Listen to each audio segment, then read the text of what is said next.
Hi everyone and welcome to our Getting Started with Card Making series. I'm Kristy Coromandel for those that don't know me. If you are online, give me a shout out of who you are and let me know that you're here and where you're from. And I'm just going to go through a couple of things about why I'm doing this series.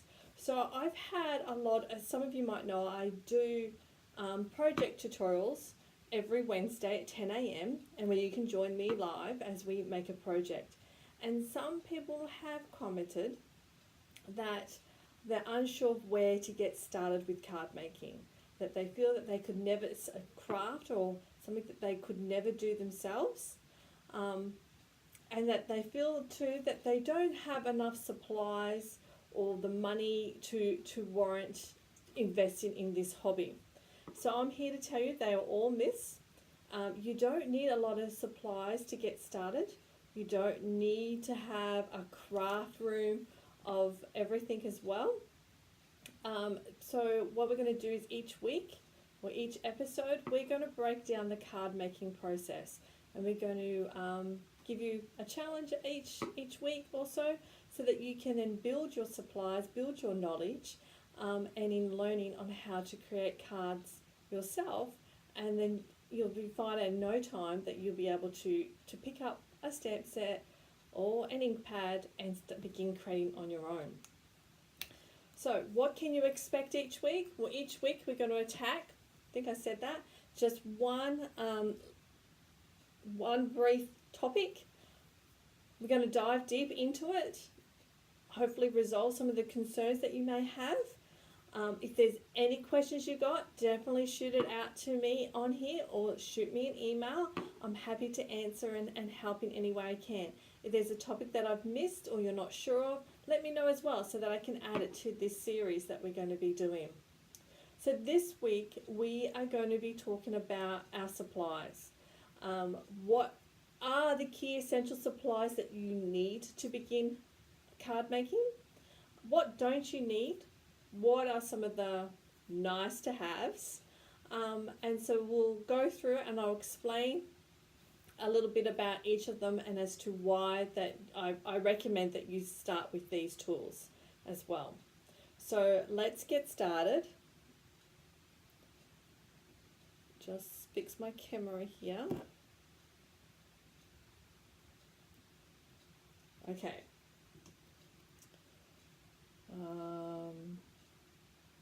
Oops.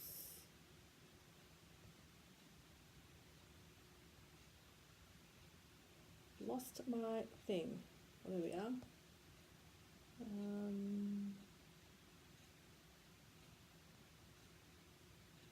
There we go. Okay. So here we go. The first thing that I'm going to recommend here is a paper trimmer.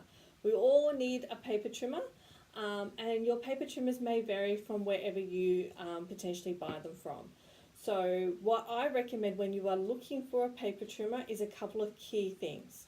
So one thing you want to look for is that, and they come in all different sizes and shapes, and I do have quite a few, but this is my favourite one so far, and I will tell you why as well, is across the top here, you can see that this measures to 6 inches. Now, a standard card size in Australia, we use A4 cardstock, and a half of that is actually 5 7/8 of an inch in length. So you definitely want the 6 inch, so you're not having to pull out the extended arm, because I'm quite lazy, to be honest. And this is not working for me. So you don't want to have to pull out the extender arm all the time. So I like to have mine closed, and then I can do my multiple of my cutting and scoring using my 6 inch mark. Now the beauty of this particular trimmer is that down the bottom I also have my ruler down here as well. And this one measures in both centimetres and inches, making it a lot easier for me depending on which way I choose to cut mine. Now I do personally work on inches. I find that easier. Same with quilting, sewing, I work in inches. So it's up to you whether you do centimetres or or inches. The other thing that is really great from this is that it does stretch out to 12 inches. This particular trimmer is 14.5 inches in length, or about 30, just shy of 37 centimeters. So when I have a big 12 by 12 inch piece of pattern paper or cardstock, I can definitely cut that down as well. The other beauty is that I have both a cutting and a scoring blade. So that's definitely something you want to look for.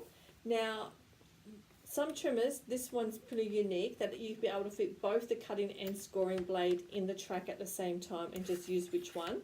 Most of them you'll be able to buy the scoring blade separately, and you'll be able to then insert that and then score as well. So you definitely want a scoring tool as well as a cutting blade as well. The other thing that I like is that on the side here I have this 1¼ inch marking. So if I want to cut a small strip of paper, I can do that by moving my cardstock over to here and then cut it down as well. Okay, so that's number one essential item of you need. So number two is, I'll just move this out of the way, is some white cardstock. Okay, this is the basis, this is what you're going to be creating a lot with. You're going to use this pretty much for everything, and it's going to be your starting base for a lot of your projects. And so I've got Stampin' Up's Whisper White cardstock. I just got the plain white because we can add colour, we can do all sorts of things with this. So you definitely need some white cardstock, and you want some good quality white cardstock as well. One that's not going to tear easily, one that is thick enough, one that you can do multiple different things with it. Okay, so white cardstock. Now the second thing is a ruler. And you may be thinking, why a ruler? Well, believe it or not, I use a ruler for a lot of things. Reason being is that sometimes, and you also would need a pencil to obviously go along with that, and I've got one that has an eraser on the end. So sometimes when you're wanting to center something on a project, you may draw lines on it. If you're measuring projects, so if I'm trying to create a card that I want to fit inside a specific size envelope, I can use my ruler to measure that envelope to create the card that I need. So I have a ruler here that has both centimeters and inches, because depending on the project, sometimes I may switch to the other, but majority of the time I am working on inches only. Now, one common thing is, as inches aren't that familiar here in the South Pacific, I'm just going to share with you on how to read an inch ruler. So here's my example of a ruler right here that you can see, and basically they're all marked up in some markings. I'm not sure if you can see my ruler. Let's just zoom in a bit so you can see mine. I might put some cardstock underneath that so you can see. Okay, so what we have here is we have our inch mark. So from 2 to 3 is 1 inch. In the center of that, I've got this long line right in the center. That's our ½ inch mark. And then on either side, you'll see another little long one. It's our 1/4 inches. Okay, so I've got my 2 1/4, 2 1/2, 2 3/4, and then my 3 inch mark. Now the next size, we've got this little one here, and this is usually our 1/8 inch mark. Okay, and so you will find that we go 2 1/8 inch, and then the next 1/8 inch is 1/4, and you'll have our 3/8 inch, 1/2 inch, 5/8 inch, 3/4 inch, 7/8 inch. And you'll hear me using this 3, 5, 7. I got that wrong, didn't I? 1, 3, 5, 7/8 inch mark quite regularly when I do my projects. My 7/8 inch is probably a real common one that I use, and my 1/8 inch line is my other common one that I use. And then in below those, we then also have our 1/16 of an inch. And so you'll find here 2 1/16 of an inch, 2 2/16 of an inch, also known as 2 1/8 of an inch, 3/16, 4/16, also known as a quarter mark, 5/16, 6/16, 7/16, 8/16 is our ½ inch mark, and so on. So I don't usually use those 16th markings very often, but sometimes I might want to cut a matting that is very, very thin. So I may do that, but majority of the time I am using my 1/8 of an inch. Now you can use a regular ruler. The other thing here is I have a steel ruler too, and I use this quite a lot as well with crafting, especially the thickness of it. I may score against it. I may do other little techniques with that. So definitely is a ruler is the other thing that you want. See if I can zoom this back out now. There we go. So we've got our ruler, our pencil with our eraser on the end. Okay, our next thing that we would need is adhesive. Okay, so our there are different types of adhesives on the market. These are probably the two most common ones that I recommend. Is either our snail adhesive, and just choose one. You don't need both at the moment. When you're starting, you just really need one type of adhesive. So what I recommend is what's going to work best for you. Now our snail adhesive, it actually, let me find some scrap piece of cardstock here, show you.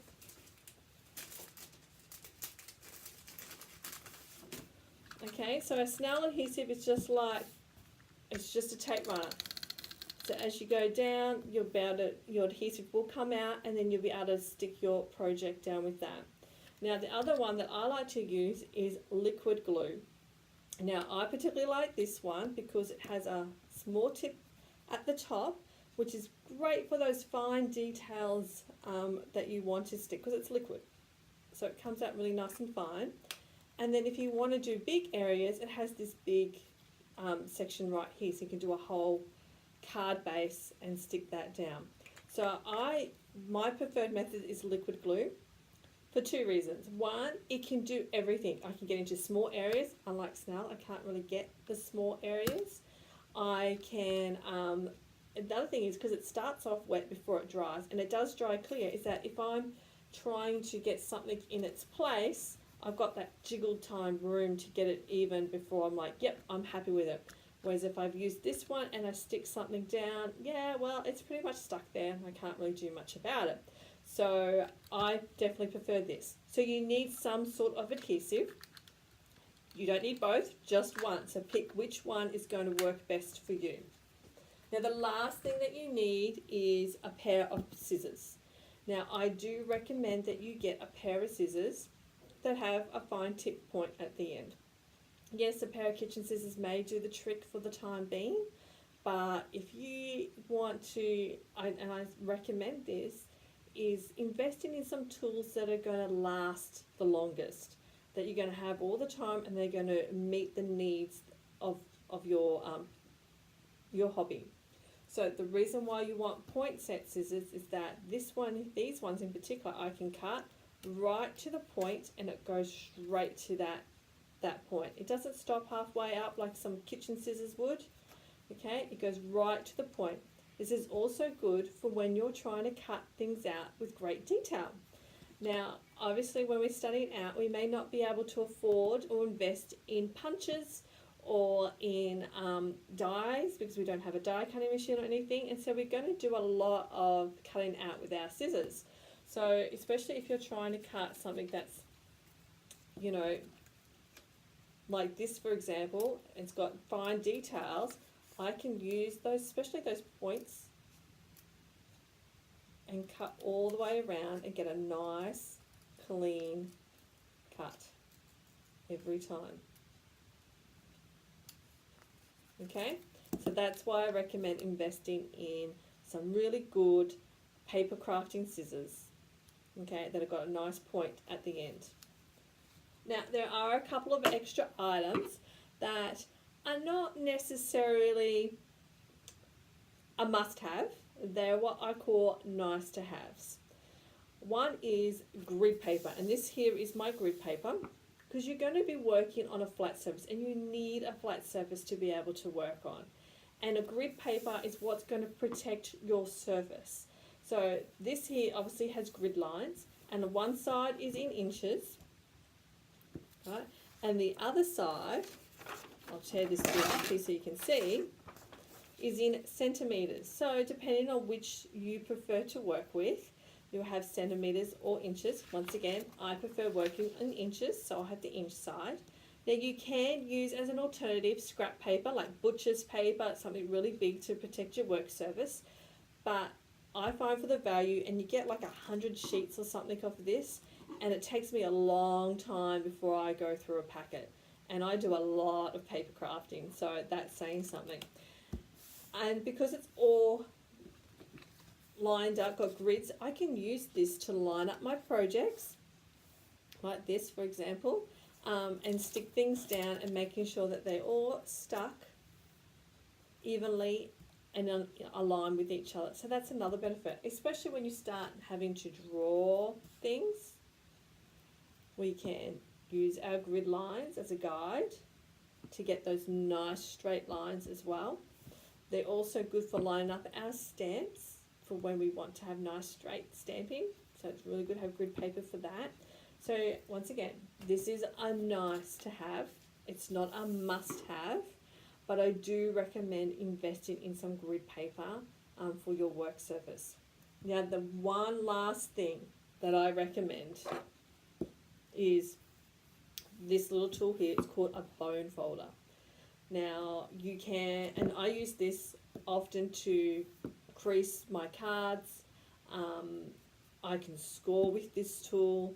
I can do a whole heap of other little neat tricks with this. As we get going, I'll show you how to do those sort of things. But you want a bone folder that's actually made out of bone, like this one here. You can get a lot of plastic ones on the market, but you definitely want one that's made from real bone, as you're going to get a nice, smooth, crisp without leaving marks on your cardstock. Now you can also use your fingers when it comes to folding your cardstock. You can just use your fingers and go like this. See, that's crooked, not very good. Or you can use your bone folder and get that nice and crisp there. Now, I don't like using my fingers because it just reminds me of people just going right down the chalkboard, and that just is a bad, I can't cope with that, okay? So I do have a bone folder. Once again, it is a nice to have, it is not a must have. So there you have it. There's our, which one? There's our 8 items, I believe, of stamping tools that you need. And so I am challenging you this week until our next episode is to gather those items. Go out and find yourself a paper trimmer. Find some white cardstock. Now, the paper trimmer that I've used right here from Stampin' Up is only available for 1 more week. So if you want to purchase this particular paper trimmer, then you need to go right here to KristyCoromandel.com/shop online and purchase your paper trimmer before it is too late, okay? Because they're only available for 1 more week. Other than that, you'll be able to purchase a paper trimmer from any local craft store, but just make sure it's got the features that I have suggested that you look for in a paper trimmer. So you need some Whisper White cardstock. Okay, so we want that as well. Just playing with my thing here. So Whisper White cardstock. We will like a ruler that's in both inches and centimetres. A pencil with an eraser. Some adhesive of choice. Once again, I prefer the liquid, but it's up to you which way you like to go. And then some scissors. We definitely need our scissors. And some extra items is a bone folder and some grid paper. as an added extra. And those are nice to haves, not necessarily must haves, okay? But we will be using our bone folder and our grid paper later on down the track. So that's what I recommend you do this week. So once again, we're going to take this slowly so that we can cover all bases of our card making. So this is giving you an opportunity to explore and to grow as a card maker. So next week, we're going to be talking about stamps. Okay, so when you tune in, we're going to be talking about stamps. We're going to talk about what type of stamps that are available, how to assemble your stamps, and how to decide which stamps to buy and which stamp to purchase first. So till next time, I hope to see you. If you've got any questions, definitely shoot me an email or just right at the bottom of this live. And also, if you're watching the replay, just write #replay. I'd love to hear from you. Good luck. Until next time, I'll see you then. Bye for now.